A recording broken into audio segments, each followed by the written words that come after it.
Speaking of government, let's talk for a moment about Portland's cash-rich Clean Energy Fund. I want to share my opinion on something that might soon be happening with it. First, what is it? Well, it's a tax on big retailers, a tax of 1% for their sales within the city of Portland. It was promoted as a way for Portland to meet its community-wide electricity needs with clean, renewable energy by the year 2035. It's supposed to help pay, quote, to accelerate greenhouse gas reductions and energy efficiencies, especially in underserved communities. Voters loved that idea. They passed it by 65% back in 2018.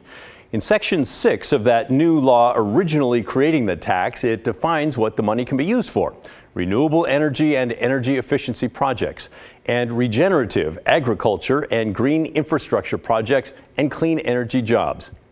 Nowhere in there does it say or other items that members of the City Council might want to spend money on.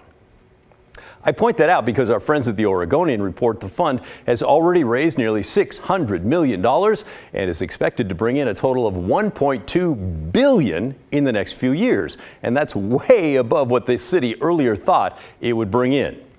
But now we hear two candidates for mayor for the city of Portland itching to spend some of that money on pet projects. In December, Willamette Week reported that Commissioner Carmen Rubio, who's running for mayor, wanted to give $540 million from the fund to the City of Portland bureaus over the next 5 years.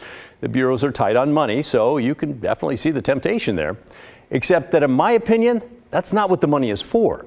Now, I think they're going to stretch and bend the definition of energy-efficient projects any way they can to try and justify spending it. But I'm not buying it, and you shouldn't either. More recently, they've even stopped pretending. This past week, Rubio went even farther.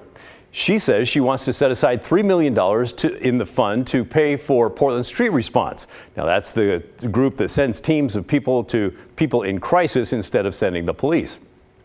The very next day, Rene Gonzalez, who's also a city commissioner, also running for mayor, took it up a notch. He suggested using $12 million from the fund to help backfill the budget of the fire department. Now, they both argue that it's not really money from the fund, it's the interest that money of the fund is making while it's waiting to be spent. And I got to tell you, this is why voters don't trust politicians. The money generated by the fund and the interest generated by the fund, it's all the same thing. It's all the fund. Come on, you guys, use it for what it's for. Don't swipe it for pet projects, period. That's my opinion anyway, and you don't have to agree, but you should communicate with me. What do you think? Send me an email. The address is thestory@kgw.com or call and leave a voicemail. The number is 503-226-5090.